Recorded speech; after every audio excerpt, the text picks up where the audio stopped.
So far in this series, we have looked at ourselves and our God-given purpose.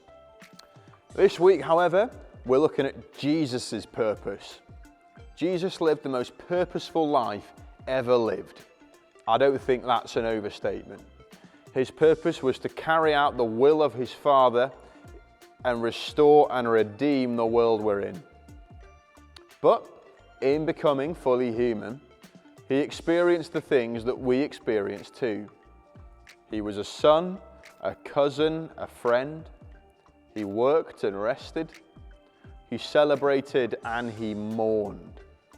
In all of these things, Jesus had purpose.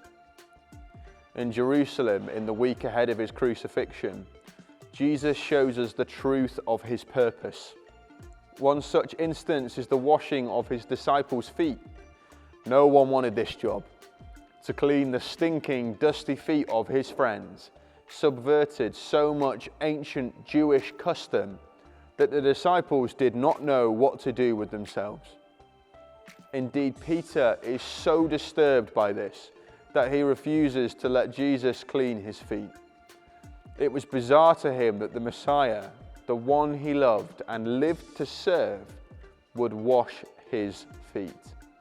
But Jesus says, unless you let me, then you just don't get it. And at this he relents and allows him. Jesus states that it is his purpose not to be served, but to serve.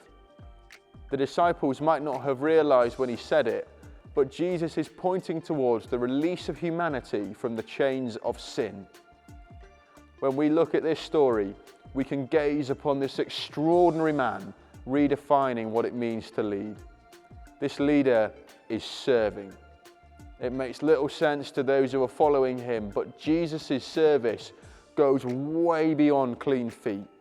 It will go as far as 3 nails, 2 pieces of wood, 1 crown of thorns, and a restored relationship with our Father in heaven, corrupted since the fall. Jeremiah writes to the exiles with restoration on his mind. Israel is being scattered in the wind because of its unfaithfulness, its inability to keep its responsibility to reflect God's glory in the world. But Jeremiah is assured by God that is not the end of the story. God's purposes are not for destruction, they are for restoration. And the people who couldn't be holy as the Lord their God was holy and obey their way into a right relationship with the Father are given another way. A way to join in with the continued creative and restorative work of God as well. And in his death and resurrection, Jesus will be, as he said himself, the way. Think about everything you know of Jesus. It's okay if that isn't a lot. What one story he told, or miracle he performed, or conversation he had sticks in your mind the most. Dwell on it, share it, and as a group, think about how it reveals the greater purpose he had of atoning for the sins of the world. For example, he washed his disciples' feet, yes, but in that he points towards what he will accomplish on the cross.